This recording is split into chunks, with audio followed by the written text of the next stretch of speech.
Hello, and you're very welcome back to the week that really was. For this week, we're recording on the 20th of July, 2023. It's about 8 o'clock in the evening. Rory McIlroy is making very hard work of the last hole at Royal Liverpool on the first day of the Open Championship, which doesn't bode well for his chances for the rest of the week. It's been a very wet week here, not everywhere else in Europe. We'll discuss that later on. But first, Sarah, how are you? Are you recovered from your rambunctious discussions with William Campbell last week? Yeah, just about. I was vindicated on the Hillary Clinton comment, so I'm happy enough. Yeah, I want to say Um, we got a big reaction to him being on, and I thought it's very important, and we'll try and do it again to have people on who disagree with us. I think William is somebody who's really worth listening to, even if you disagree with him occasionally passionately, even if he annoys you sometimes. You should listen to people who you disagree with. In fact, he's very interesting both on his episode of his own podcast this week where he talks about procurement in RTE, which uncovered some really interesting things about how they're getting sponsorship from for cameras and stuff, which they weren't declaring. And he does interesting work, and I thought it was good to have him on. The discussion got heated in places, but all good discussions probably should. So we must have a row at some stage, Sarah, on this show. yeah, why what, not? what was catching your eye in the news this week? Well, this kind of random, like a lot of people who listen to our podcast probably wouldn't have come across this story, or maybe they would, but I certainly have. So there's this woman, I'm going to say her name correctly. Carly Russell. So Carly Russell, it was in Tennessee, I think, and she went missing on Thursday night. So what was kind of like interesting or kind of scary about the story initially, and I followed it from the beginning, was that she finished work, she picked up some food from a takeaway, she was driving down the motorway, and she rang a friend and then rang the police. And said that while she was driving down the motorway, she sees that there's a toddler in a nappy walking along the side of the motorway, and she's going to pull over. Mm-hmm. And basically, whoever she's on the phone to hears her screaming, and then she's gone. And by the time the police arrive, there's no toddler, no her. Her phone is still open on the ground. I think she was wearing a wig because they said her wig was on the ground and something else like her iPhone or her iWatch or whatever. Anyway, So she was abducted. So obviously they all think like this bait, the child was a bait to get her to stop to lure her into stopping, and that she's now gone. And then 2 days later, she appears at her parents' house. This is on Saturday. And then she did an initial conversation with the police where she said she'd been through this ordeal, brought to a house a man with red hair. They took photos of her naked, but she managed to escape. And basically, last night, our time, the police came out and did a press conference and said that their investigation so far had shown that she'd been searching how to go missing. Do you have to pay for an Amber Alert? The plot, different elements of the movie Taken and stuff like that in the hours before she went missing. They have her on CCTV footage buying all this food that wasn't in her car that she obviously took with her wherever she went. And police are basically saying this is all an elaborate hoax and she's full of crap. And it's ongoing, but it's fascinating to watch because the story did seem kind of like so dramatic and odd in the beginning, that there was people like Candace Owens who came out in the beginning and said this story seems strange, and they're all like, oh, black women go missing and you're just being racist and blah blah blah. And so it's kind of it's a marriage of a load of hot issues in America coming together in this one thing, and it's really, really interesting to watch. So that has consumed my day. I'd imagine it's a fairly profitable thing to be the survivor of a horrible, high-profile crime in America. I mean, I would imagine that if you were to be somebody who'd been abducted and your abductors hadn't been found, it would be quite easy to get slots on. I don't know whether Oprah is still going. I don't think she is, but shows like Oprah and say how you live in fear, that your attackers are still out there, that you can't sleep at night, and become something of a celebrity, and then maybe even build a career doing speeches about how to survive that kind of thing. For sure. And like because the truth is, John, that like, and this is the thing that like I'm sure is going to make a lot of people quite irate, is that it's as grim as it sounds. Most of the time, if you're a woman of a certain age who goes missing in any way similar to that, you don't come back. No. Like you're not seen ever again. So there was a huge kind of sharing of it about her on TikTok and blah blah blah blah. So I think that like yeah, potentially like she could have, if it was true, she could have been super famous. I don't know. It's I never say his name properly, but do you remember Justin Smollett, whatever. Jussie Smollett, who Smollett. And who like he paid two Nigerian guys to attack him and throw bleach on him and try to apparently look like they tried to lynch him. And then he concocted this whole story that it was a racial attack, and it was all made up. And I think that like there's a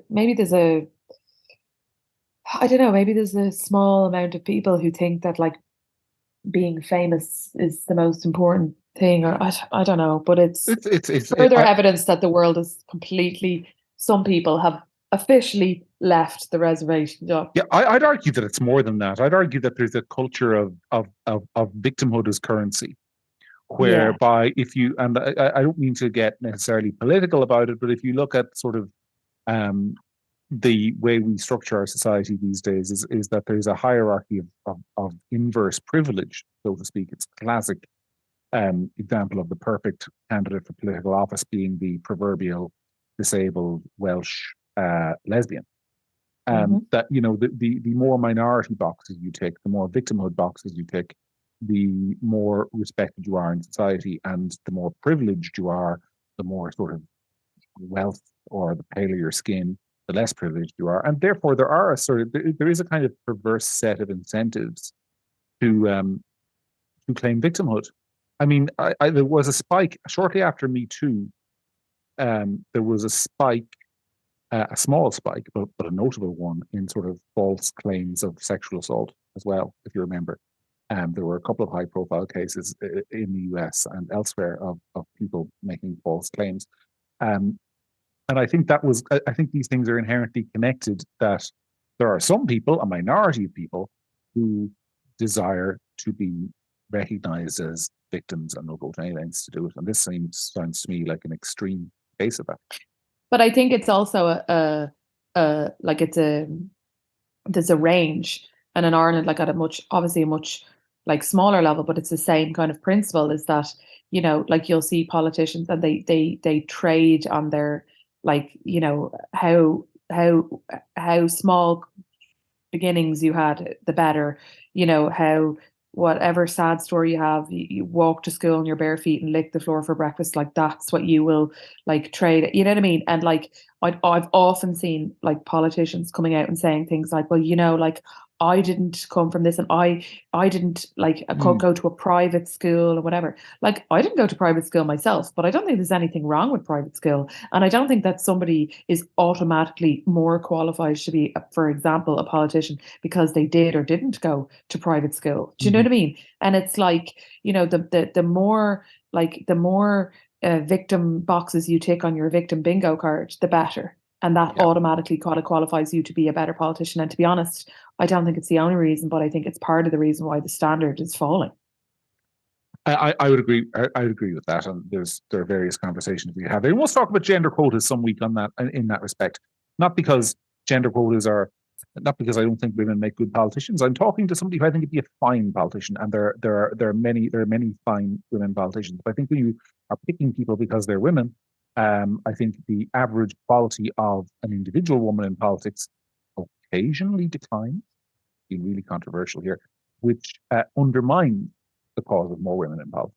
That's my edgy Well, take for the week there. it's actually worse than that, because what happens is, and I'm not just talking about Fianna Fáil, I'm talking about across the board. And I've actually, funny you should mention this, had a couple of conversations about this with people at relatively senior levels in politics in the last couple of months. And it's about the gender quotas for local elections and general elections. And what happens is, and it becomes more and more and more cynical.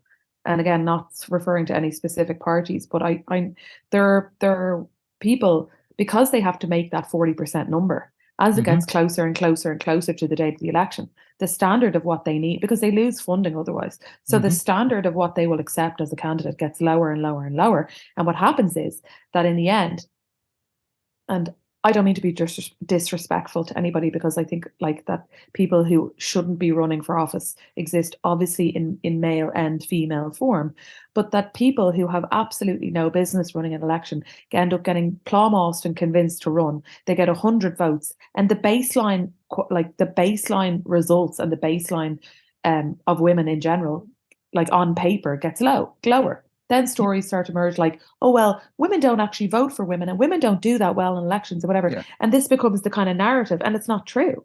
Yeah, Like you have to want to run for election, John. You know this. You have to want to do it. And somebody coming to you and saying, "Aren't you great now? You're a local teacher and you're this and you're that. And I know you're a bit shy, but it'll be great. It'll be great. You should do this and you should do that." Plumosing you because they need their 40%, because they need their money, and then you run and you get 70 votes, and like you never hear from them again because they don't give a shite, because they used you to put your face on a poster to get their to tick a box to get their money. And now across the board, people go, "Well, sure, look at all the women who ran and they don't do well." Yeah, and that's you know it. what I mean? And then the rest of us get blamed. We won't vote for women. Yeah. No, we won't vote for the person who you pulled out at the last minute because you needed to go from 39% to 40% candidates and hadn't the first clue what they were doing. And then That's they what say, happens. "Oh, women need to see more women." Okay, women need to see more women in politics. I agree with that. We need more women in politics. Okay, theoretically, yeah, we need. We also need more business people in politics. We also need more people who have a large capital project experience. For just to use the example that we've talked about on this podcast before, we need loads of things in politics. I used to say, and I don't anymore. We need more young people in politics, because I think that that's kind of a I'm not No, even sure about Simon that Harris anymore. put the kibosh on that one for me. Yeah. No, Also, I would actually raise the age to be a candidate. I don't think you should be allowed to run for politics. You can't run for president of the United States till you're 35, right? I think that's a good rule. I think this yes. business of having young people in politics, like, if you haven't lived in the real world, it's very hard to represent the real world. That's a Yeah. theory. Now, I'm a hypocrite here because I ran for election at the age of Yeah. 28, 29. Something. I'm glad I wasn't elected. I'd have been, not that I would have been terrible. I don't want to sound overly modest. I would have been okay, but I will not run again. But were I to run again, I think I'd be a much more better candidate and better. Yeah, I've lived a little. I think this Yeah. business of running for election in your 20s, with respect to some people, like James O'Connor is in there, he's 23, 24, whatever he is. I'm not saying he's a bad representative, but I wouldn't like to see him in a senior ministry. And I think the youngest ministers in the cabinet at the moment, people like Simon Harris and Helen McEntee, are not covering the government in glory. Yeah. I mean, I, a couple of young people. We had this for years, though. Oh, we need more young people. We need more young people. We need more young people. I'm not sure about that anymore. I think that it's like lots of things. Like, I'm a barrister. Like this, 23-year-old barristers, of course, and 23-year-olds can be excellent barristers. But for example, if you're getting a divorce and you've been married for 25 years and you've been a stay-at-home mother and you've had 3 children and your husband's very wealthy or whatever, there's a 23-year-old ever going to be able to comprehend the existential and financial crisis that, like, the absolute turmoil that your life is in? No. no. So there are some things that, just age is better. But back to the point about women, I think that, like, when I look at a lot of my friends and, women that I know and women who've become really successful or whatever, they're just not really that interested. And that's unfortunate. But I think that over time, more and more women will become interested. But ramming women in like that get 70 and 80 and 100 votes because the gender quotas doesn't work. Yeah, they don't. A lot of them don't get elected. Yeah. And that's just And it's a rod for women to be beaten with later. Oh, she's only here because of a gender quota, and she's ugh. Yeah. Anyway, we were talking initially about victims, and a victim that caught my eye this week was the as yet unnamed American tourist Oh who God. is fighting for his life in a Dublin hospital after being set upon by a gang of 3 youths in Dublin city centre on, I think, Tuesday night of this week. And it just struck me like, you know, I just can't get over the sort of obviously horror on his behalf, but more embarrassment that that's where the country is at. Because we have this city centre in Dublin that we have allowed turn into an absolute shithole. I was looking today for a piece that's coming out tomorrow because this is bothering me a little bit. That in the city centre between the canals, Sarah, do you know how many methadone clinics there are? In the city centre between the canals. No. There are nine. There are nine God, is methadone there? clinics. Yeah. Do you know how many there are in Ranelagh, Rathmines, Rathgar, Terenure, Donnybrook combined? There are none. Sorry, I didn't get a chance to answer that question, but I'm guessing you probably would have guessed none as well. Yeah. And it just strikes me that there's a reason for that. And the reason for that is that if you tried to put a methadone clinic, and I'm not saying the people who committed this particular crime were or were not addicts. I have no idea what they were. I'm just saying the Mm. general principle is you try and put a methadone clinic in a residential area, people will say no. And the reason they'll say no is because methadone clinics attract people who have massive problems in their lives that they tend to, not everyone with that problem, but a lot of them tend to solve by resorting to crime and other antisocial behavior.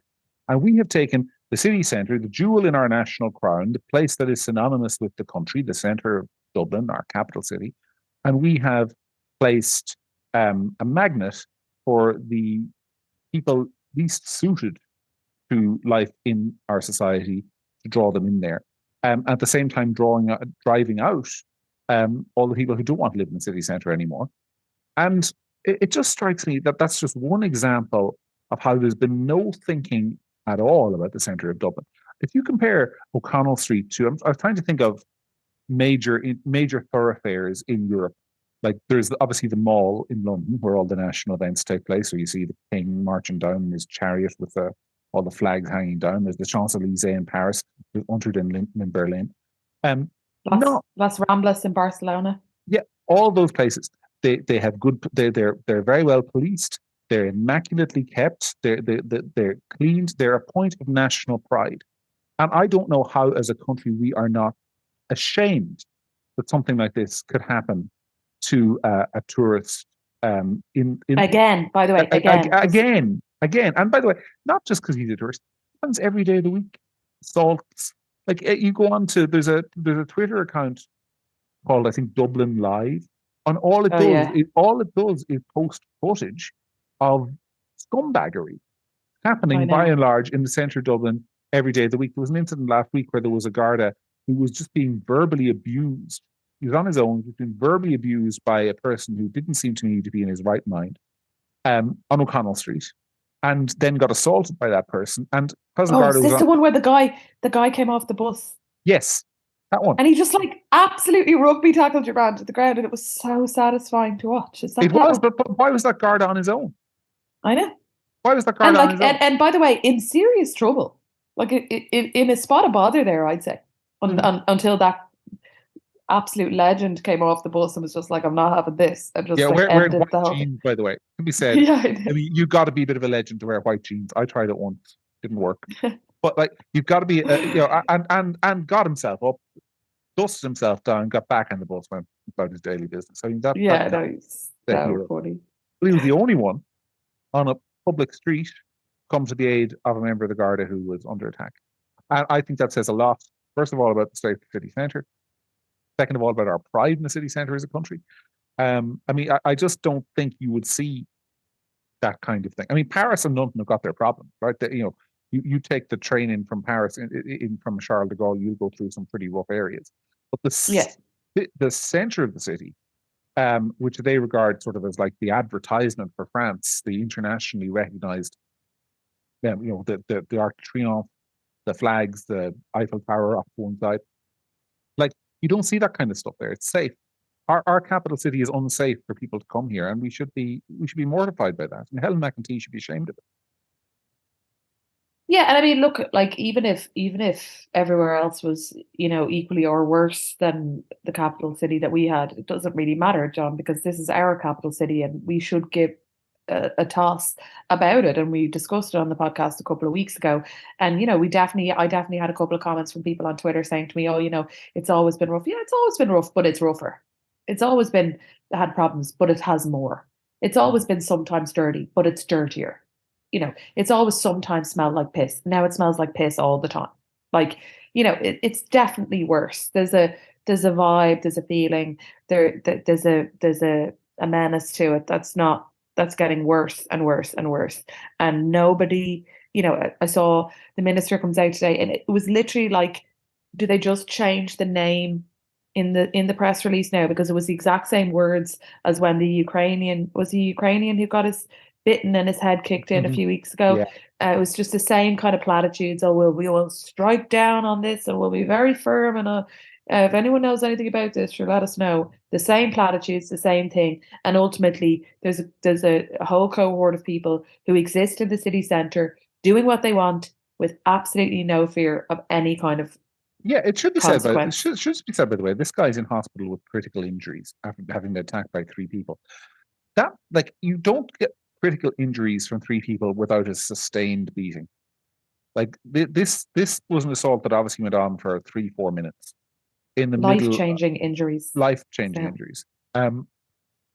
No witnesses apparently intervened, and the Gardaí were not on the scene, and no suspects had been either identified or arrested, or at least publicly identified, and certainly not arrested. So it's a failure of policing as well, like a fundamental failure of policing. You can't obviously stop somebody throwing a punch. I mean, a Gardaí can't be everywhere at all times, but this, by all accounts, was not a a one punch incident. This went on for a while, and but it also a lot of the stuff before John would have been, you know, like two parties engaging in a fight, both drinking, whatever. These are two incidents in the last couple of weeks where absolutely unprovoked attacks by a group of people on one individual. mhm. That's different. That's not, I go into a bar that's pretty rough or a nightclub. I have a load of drink. You're another woman. You have a load of drink. I think you're looking at my boyfriend. The two of us end up pulling the hair off each other on the street outside. That's not saying that that's not has it not unpleasant in and of itself, but it's not the same as a gang of people attacking someone, some like bite a gang of people biting and attacking someone on their own. These are Yeah, different. This is different. it's Night of the And Living Dead stuff, isn't it? yeah, yeah. Um, And and again, hand wringing, and isn't it terrible? And the Minister for Justice and the Taoiseach at the moment are both supposed to be members of the so-called Law and Order Party, which is just a laugh. bring back the blue shirts. But more than that, like it strikes me that even if you take the law and order thing out of it, I mean, Dublin city centre, um, where have all the sort of prestige shops and stores gone? Like there's nothing to take you in there anymore. I mean, all of the stuff that, I mean, apart from maybe Grafton Street, but even there, Grafton Street has lost a lot of sort of shops. We've had this strategy, or whether it's a strategy or whether it's been passively allowed, of all the big retailers and businesses and draws moving out to Dundrum, moving out to Liffey Valley, moving out to other shopping centres. And the end result is that the city centre is no longer sort of a hive of sort of day-to-day bustling commerce. Yeah. There's nothing really to draw you in there except if you're passing through it or maybe going to a football match or a political protest or something. But Um, that's by design. Like that's been, the city centre has become so unbelievably unpleasant to go into, especially if you're coming from the north side of Dublin, that every single road, every time you go in, there's a new problem, yeah, or a new road change. Something's become changed from one way to another way. mhm, And, the truth of the matter is, John, that like, so for example, if you take me, like I have three children, one is one, so she's at home with me. The other two are in school, or they both will be in school from September, but they've been one in Montessori, one in school up until now. And like if I'm going in, like let's say for example in the lead up to Christmas, and I want to fly into town, get some stuff, for them for Christmas that I don't want them to see or whatever, I'm simply not going to get the dart in and then try and manage a buggy and mhm. big boxes of whatever toys or whatever back. I'm not going to. And that's it. And I won't make it back in time to collect them from school, yada, yada, yada. And so what ends up happening is that people like me just stop going into town and start going to Blanchardstown and Swords and places like that. Still in my car, by the way. But, like it's been designed to squeeze because they don't want people to drive in there. And I'm all for bikes and I'm all for public transport if it suits you, but it doesn't suit everyone. And what that means is that the city centre becomes a place where people, myself included, go in there to socialize at night time and barely ever go in for any shops or anything, because it's honestly, it's just like coming from the north side of town across the roundabout ways you have to go, up by Merrion Square, back down Bagot Street, around onto Stephen Street. It's absurd. It's Yeah. absolutely absurd. And it used to take, I used to be able to, in low peak traffic, come from Malahide, get into town in half an hour. And I said to Keith a while ago, I said, I'm really noticing that it takes an hour now. It's nothing to do with the traffic. It's to do with the rerouting and the changing. And they do it on purpose. They admit it. It's the green agenda. They want to discourage you from using your car. But they want to drive cars out of the city centre, and as a result, they're taking people out of the city centre. And they've been left with a city centre that is full. And this is not an exaggeration. I mean, it is full of the kind of people who are using methadone clinic, because there are 9 of them in the city centre, and there are none in the residential areas. And we have consciously made the city centre an unpleasant place for the kind of, Irish people who might make it a more pleasant place. And we've made it a haven for the kind of Irish people who sadly make, sometimes through no fault of their own, but sometimes very much through fault of their own, make places an unpleasant place to be. And that is. But in fairness, John, though, like when would, what area would accept a methadone clinic? Do you know what I mean? Like, this is the next thing. Like, we're in NIMBY state, so like everyone would just go, no, we're not having a methadone clinic in our area. Yeah, and that's the reason why they're all in the city centre, by the way, because they're terrified to put them anywhere else. But the whole other conversation, my view would be that if you're getting methadone, the condition on that should be that you're in a facility. You should be in a specific facility. If we don't want to invest in that, fine. But I think that's, there is no point handing people out methadone and then saying, go back onto the streets there and come back to us tomorrow for your next dose of methadone. That doesn't seem to me to be a healthy or respectful way to treat people in the first instance. I don't think it's the safest way to deal with the public. I just don't think it's a good idea to have all these people wandering around spaced out on methadone in the city centre. I think it's a bad public policy. Obviously not. But I also think that, like, during COVID, because I know a couple of people who live in the city centre, and that, when the streets were empty, there was definitely a kind of a disimprovement, to say the least, in the level of drug addicts who were around, because they weren't obviously adhering to any kind of self-isolating or whatever the hell we were doing, and so it's disimproved significantly.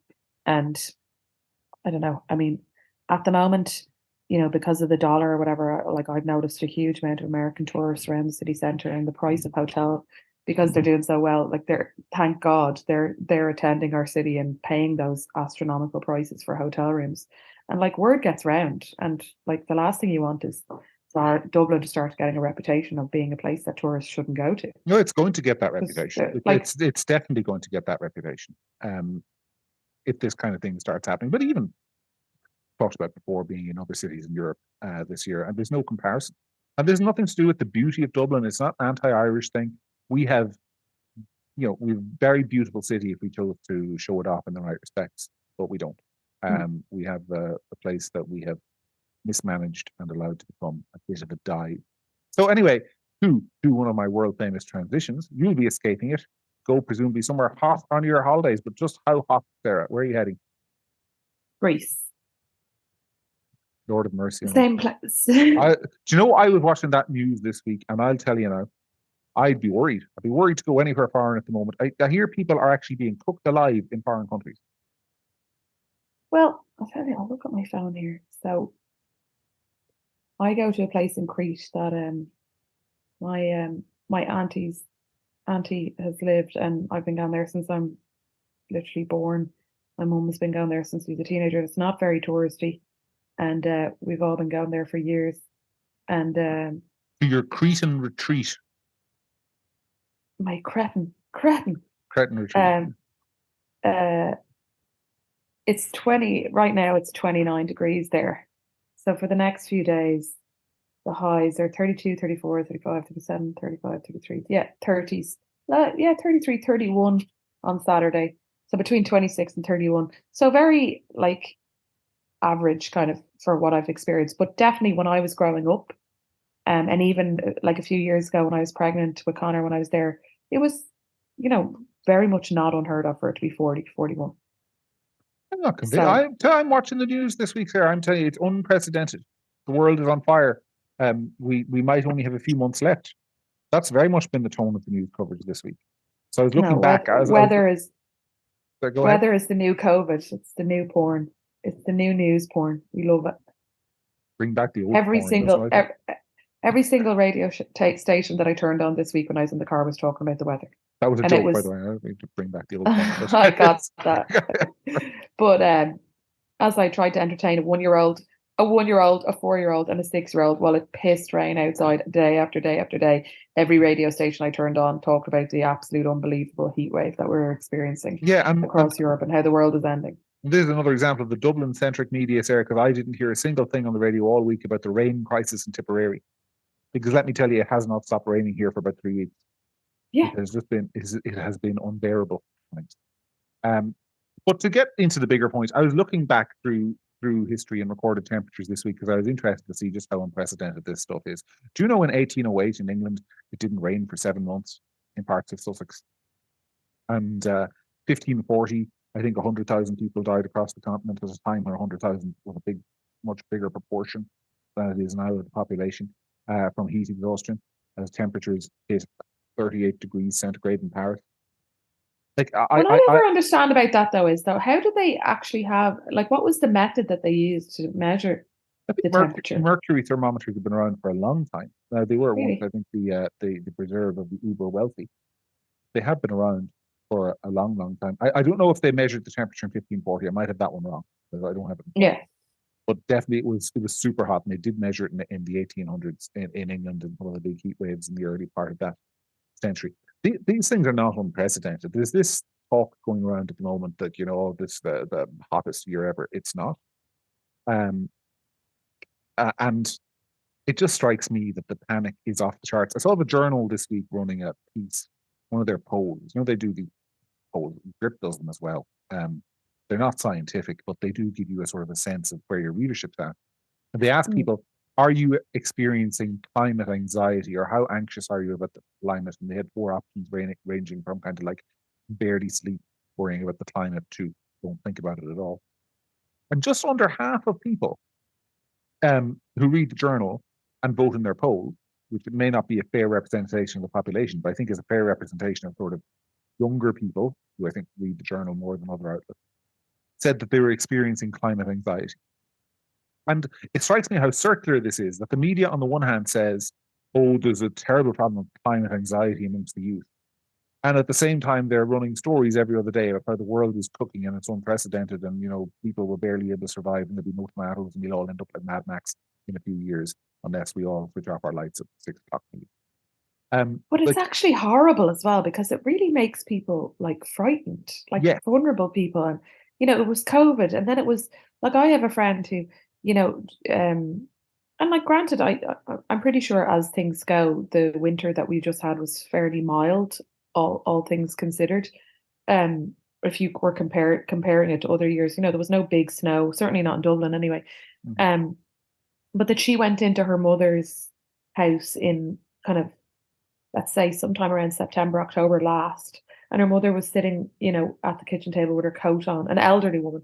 And she was like, "What are you doing?" And she was like, "Oh, I'm just getting used to, sitting here in my coat because like I'm not gonna be able to turn the heating on because, whatever." And the heating bills were really big and blah blah blah. But like I just think that since COVID in particular, the news has just gotten addicted to scaring the shit out of people about something, whether it's energy crisis or cost of living crisis or now the weather, like there's always something, and like it has to be dramatic and terrifying. And okay, you and I like can sit here and talk about it, and kind of like you don't listen to RTE and I can turn it off and put on a song and just like block it out. But some people listen to RTE and these different news things every day, and they live a life of fear because of it. And I don't think it's right at all. it's absolutely extraordinary. I mean, just to give you an example, right, in the small town near where I live, the worst time to go into the shops is 11:30 to 12:30 on a Thursday. Do you know why? Right. It's because during COVID, I don't know if you remember this, um, there was Oh, they this had a kind of time. there was a time for older people to go and shop in safety when the young and the infected would stay out of the shops. Sorry. And older people could go and get their groceries and wear their masks and everything. and that's still happening. Yeah, sure. Up until recently, they had radio ads. I heard one Monday saying, it's okay to come out, and like if you're, it's time to come out and socialize again, this kind of thing. And I was like, that ad exists because you guys scared the bejesus out of people. They're afraid to come out still. Like, it's incredible. I know somebody who this is a bit like my aunt's brother's cousin told me, right? My aunt's brother's cousin would be might be circular, but in any case, it's a bit sort of like friend of a friend told me. But in one case, and I believe this, it's reliable information. Somebody who runs a bingo night for older people in the south of the country said that post-COVID attendances have halved. That there's still old people, and by the way, talk to any Catholic priests in the country. They're like mass attendances in large parts of the country have simply never recovered because people got used to watching mass online and not going out because it was a bit dangerous, and they haven't gone back, and they haven't gone back to bingo, and some of them are still doing their shopping at the COVID time of the week because either they got into the habit of doing these things, which I don't think is particularly healthy because socializing is good, yeah. or in other cases they're still too scared. And I think it's much more the latter. I think there are a lot of people who are still too scared, and all they're getting is this diet of constant fear, all the time from the. And also like those kind of like that kind of isolation and these kind of things actually like are risk factors for dementia and things like that. Like if you don't see enough people and you're isolated and you're alone, it's worse for you. Like there's health implications for that. And I just think it's really sad. And now when you're sitting at home, looking out at the rain, worrying about the fact that it's 42 degrees in Seville, like Yeah, and the worst bit about it all is like the very people who we were told we were saving during lockdown. You and me, sort of young, healthy, low COVID risk factor. We were told put our lives on hold, protect the elderly. The elderly are the most important people in society that have to be protected, and I agree with that. I think it's so important. If you can't play with people's lives, if there's a chance you can infect somebody, you should be responsible. I skipped one wedding that I really regret skipping during COVID. I wish I hadn't skipped it. But at the time, I thought it was the right thing to do. This is very early on. But now those same old people who we're supposed to be protecting, a lot of them are too terrified to get back out. No one cares. No one gives a shit. Same people we were supposed to be protecting, we've actually put in a prison of fear, and no one gives a crap. I think that says so much about sort of how fake a lot of it was, how a lot of it was about how good we are and not how much we actually value the people we're supposed to be protecting. Oh, well, you just coined a phrase there. Now you just stumbled onto like a kind of a nugget of the zeitgeist that could spread its limbs into multiple other issues. That what's more important is that you virtue signal about how morally superior you are, as opposed to actually believing in what you're doing or saying. Oh, John, calm down. You might have just figured out the world's problem right there. I know I'm an original thinker, Sarah. I've always been. Sometimes I scare myself with the new ideas I come up with. But I think I think it's not a new idea, but I think it's very clear in retrospect to me that's so much of that stuff. And No, and it was hard to see. It was hard to see at the time. Like I know people who died of COVID.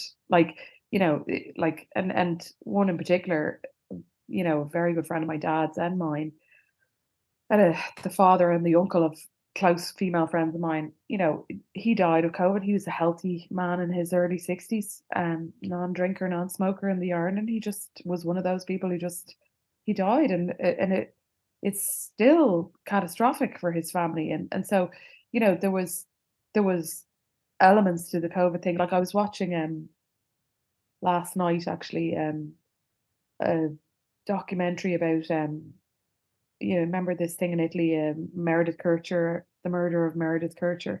You and it love was a that kind stuff. of I love that shit. But I do. This is the one, like, wasn't there like a weird sex Amanda thing? Knox. Yeah. Amanda Knox. Yeah. Like, yeah. There was The her and the media boy. decided, that she was a pervert, and that made it all interesting. But really, the truth is that she just got murdered by this other guy. But anyway, it was a documentary about really more because Amanda Knox became the story, and Meredith Kercher was the victim, and this, she kind of got lost in the whole thing. But it was more of a documentary leaning about her and about who she was and the story. But actually, the thing that kind of struck me about it is that in the last 2 years, both of Meredith Kercher's parents have died, and her mother died of COVID in the first phase of COVID, and then her dad was. It seems it's not clear, but it looks like he was killed by a hit and run. A couple 4 months later or something. Like, but there's these random. My point is that, like, I was like, oh God, like, there was people who died of COVID that in that time, like if Meredith Kircher's mother had died in a non-COVID time, you would have heard about it. Do you know what I'm trying to say? Yeah, yeah, But yeah. that people just kind of like died, and you never heard about it because there was so much going on. So people did die, and there was for a period, certainly in the first lockdown, a time to be afraid.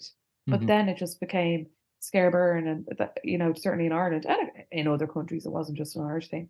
Became kind of addicted to the whole We got drama real of it. into it. That was the problem. Yeah, we got real into it. Then it was kind of like there was an initial feeling that we were doing good, and we kind of got so into like doing good. We didn't want to stop doing good, even when the crisis had long since passed. So yeah, and then of course Yeah. we had we can't not mention the kind of massive virtue signaling thing we had about the vaccines. I think it was Maria Maines wrote a piece for us this week on Gript actually about Ryan Tubridy, because last week he was complaining in the Dáil about what it was like to be being cancelled, and she went back and pulled up some of his quotes from the vaccination time, where he was like, "If somebody you know is unvaccinated, do not invite them to your wedding. Tell them they are not welcome." Like that's the kind of insanity that we were dealing with then, and I think a lot of people still believe that. By the way, I don't think it's abated entirely, but like we did go a bit mad.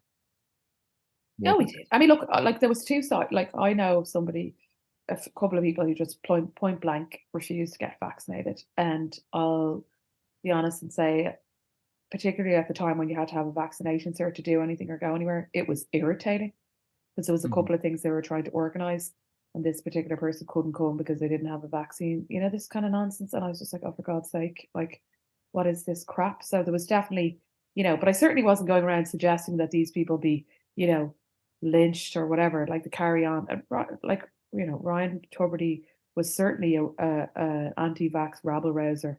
Everyone in RT was.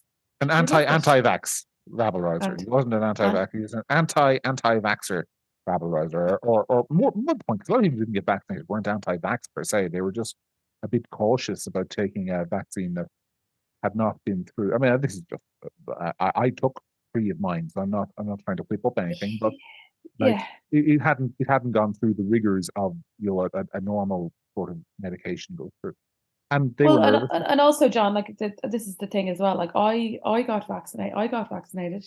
Um, I got my first dose. I think the trajectory was that I got my first dose, and then I got my boost. By the time the booster was coming, I was pregnant, Mhm. and I was a bit frightened about that. I'll be honest. I think that's kind of normal. Um, and then I ended up getting COVID while I was pregnant. I was quite sick. Mhm. Um, and then the kind of narrative then was, well, you would have been even sicker if you hadn't got the vaccine. Okay, fine, fair enough. But I did not get my children vaccinated. My kids got COVID when we got COVID, and both of the boys, they would have been 3 and 5 at the time. They got a temperature for about 2 hours of an afternoon, and that was it. Yeah, and that, Um, that that was well documented. It was well Yeah, so documented that kids I weren't. never bothered getting my kids vaccinated with that. And that's not to say I'm anti-vax, they're vaccinated for other things. My sister is a pediatrician. I, my sister is very pro-vaccine, and the kids have extra vaccine in the sense that it's not on the scheme, but they're all chickenpox vaccinated. Just because the strains of chickenpox can be particularly vicious these days. And my sister's seen a lot of, different Mhm. complications associated with chickenpox in the hospital. So it's not that I'm anti-vax, but I just didn't bother getting them COVID vaccines. Well, I remember having chickenpox when I was about 6, and that's how traumatizing it was. I still have a scar on my back from that one scab that I couldn't stop picking. Still there. But you're the same age as me. Do you not think that everyone has one? I have one on the side of my face, on the right side of my face, just near my ear. There's like a hole. It's my pock mark. Does everyone who's of a certain age not just have at least one? I don't know. It's never come up in conversation. I suspect probably mine is in the small of my back, so no one ever sees Text in your it. photos, guys. All right. I should say, by the way, on the vaccine, I got my three vaccines. I got COVID after I got three vaccines. No, it was a decent interval. It might have been 3 4 months after my third one. I finally got COVID. I think I got. Oh yes, I got COVID last Christmas after I attended a particular event in Dublin city centre. I Ah, remember. it was a Uh, super spreader, I heard. it was, yeah. Literally, Um, literally. It was my wedding, and uh, every single person at it except myself and Keith got some kind of COVID or flu or something. well, I was half dead for 10 days. So by the standards of the, if I didn't get vaccinated, I would probably be dead. Of course, there are people who don't believe that. I'm not sure I believe it myself. But yeah, I got three vaccines. I eventually got COVID, and it was the worst dose I've had in a very, very long time. Yeah, it's horrible. Anyway, before we go, I want to talk briefly about the state of the National Children's Hospital. It's a bit of a boring economic story, but just run through the numbers, folks. By the way, John, I'm really disappointed in you because I said that my sister was a pediatrician and worked in the hospital, and I was fully expecting you to use one of your classic segues there, jump in and go, "Oh, children." Speaking of children's hospital, and you missed it. I did. I missed it. I missed it. My apologies to you Go on, and anyway. indeed your lovely sister. But anyway, National Children's Hospital, where your sister may one day end up working when she's close to retirement, when it finally gets built. Started off in 2013. The initial budget was 800 million euros.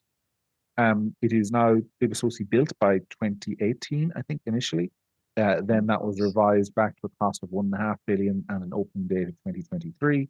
It is now hitting 2.5 billion for final cost, and will open at the earliest 2025. Though this week we were told they actually can't be sure when it'll open. When it does open, or how much it will be, or how much it will or be. how much it'll be. If and when it does open, it will be the most expensive health facility built in all of human history, anywhere in the world, any time in history. No health facility will have cost more than this. I nearly said a bad word. It's a fecking fiasco on an unprecedented scale nationally. We've never had a mess this big. Sarah, I was thinking this week, I look at the health service for kids, and I don't have kids myself, but if I had a kid with scoliosis, which is an awful, awful illness that you wouldn't wish on the devil. The waiting list for surgery in Ireland for kids with that ailment is 5 years. And we're pouring 2.5 billion into this children's hospital. And I've been pouring money hand over fist into it for over a decade at this stage. And nobody ever stopped to say, well, hang on a second, mightn't this money be better spent improving the services we already have? Like, is it a fiasco, or is there any case? What's the case for the defense on it, if there is one? Maybe that's an unfair question. It's funny. It's funny. I've had this debate with somebody close to me who was,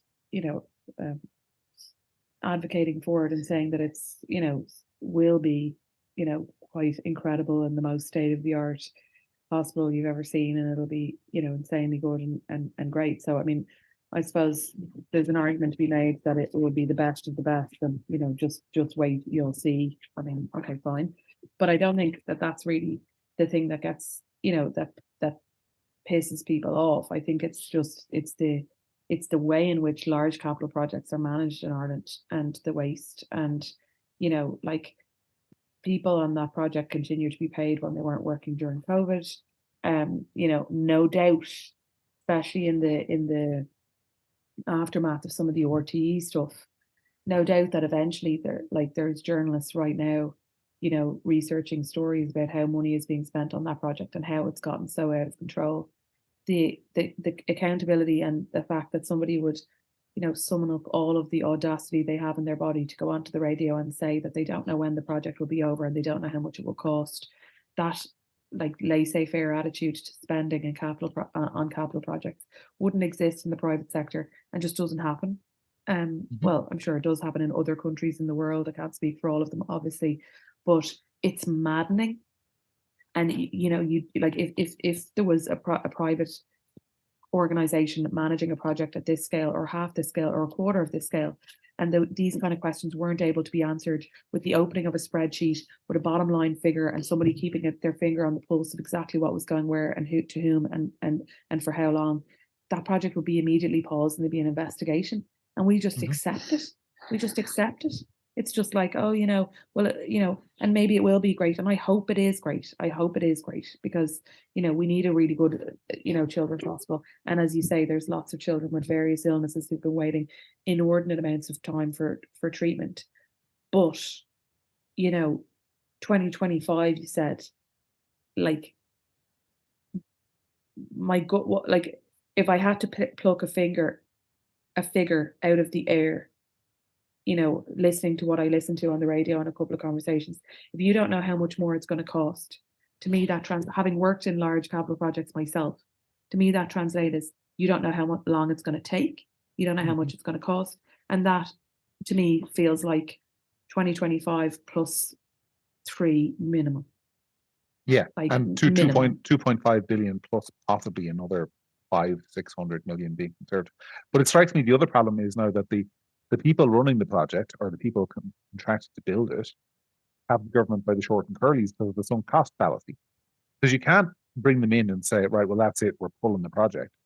Because then if you're the government, well, you've wasted all the billions that have been spent on it already. So you kind of have to see it through, which means that the people building it actually have the government have they've got a gun to the government's head on this.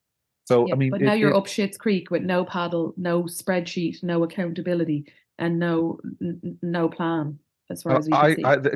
Circling us back to the beginning, and I'm not saying it's all his fault. I wasn't in the room, I wasn't in the meetings, and I don't know, but I don't think it helped to have a 28, 29-year-old as Minister for Health for a lot of the period when this was kind of whinging out of control. When his instincts, I'm talking about Simon Harris, were to spend his time on TikTok talking about abortion and free contraceptives and all the other popular with the cool kids thing that he spent his time as minister focusing on. I think he has proven to be a very ineffective Minister for Health in that respect. I don't think his successor has been much better. And this should be right in Stephen Donnelly's wheelhouse. I mean, he's got what's he got from Harvard again? Is it an MBA?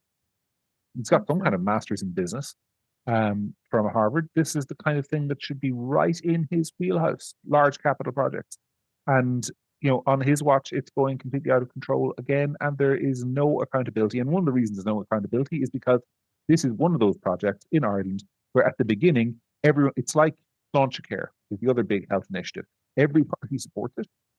No one said, actually, you know what, maybe there's a better way to spend this money. Maybe a National Children's Hospital that costs more than the original moon landing is a bad idea. They just said, it's for the children, therefore we'll all support it. Therefore, it's very hard to bring accountability to the government because they all dipped their hands in the paint. Anyway. Well, we'll see. I mean, I had my first child in 2016. I had another one in 2018. And then I had another one last year. And I definitely thought that I would be bringing some of them to this hospital. The 2018-year-old is 2018 baby is the one who's had multiple. He's our hospital connoisseur or whatever. He's our accident-prone child, and he's been in Temple Street many times. But I would say, maybe. I mean, if you go back earlier, go back to a kid who's 3 years older than him. A child who was born in 2013 when this project was commenced will be at least 12 years old if it's finished on the most optimistic timeline. If it's not, if it's another 3 years after that. For most things, certainly for certain things, 12 years old is the cutoff for a children's hospital anyway. Exactly. So we've got a whole generation of kids. In fact, this was first mooted. People might not know this. The National Children's Hospital was first mooted in 1991. That's the first time a government paper advocated the construction of a National Children's Hospital. 1991. We would have been able to go. We'd have been able to go, yes. So there have been multiple generations of children who suffered through the existing treatment system with all its failures, while the government has been pouring gold and treasure into this white whale. They're like Captain Ahab facing Moby Dick, and in the end, that didn't work out. There, we'll leave it there for this week. Thank you very much for the pleasure of your company as always. Thank you, listeners, for the pleasure. Well, I'll say the pleasure of the listeners' company because I don't actually get it, but I do get, and what Sarah gets as well, is all your feedback. all your commentary. Some of it good, some of it less good, mostly good though, and we're very grateful for that. And so, as ever, I'd ask you to keep listening. If you have a friend who you think would be interested in what we have to say or our perspective, do let them know about us, because we can't afford to advertise, and it'd be a bit vain to advertise anyway. Wouldn't Sarah put out an ad going, "Oh, listen to John and Sarah"? Um, I wouldn't feel good about that. But we do rely, if you do think people would like it, please share this podcast with others. If you're on your summer holidays, we hope you enjoy them. But I advise getting off the island to Greece, like Sarah's going to do. But aside from that, my friends, until the same time next week, that was once again the week that really was.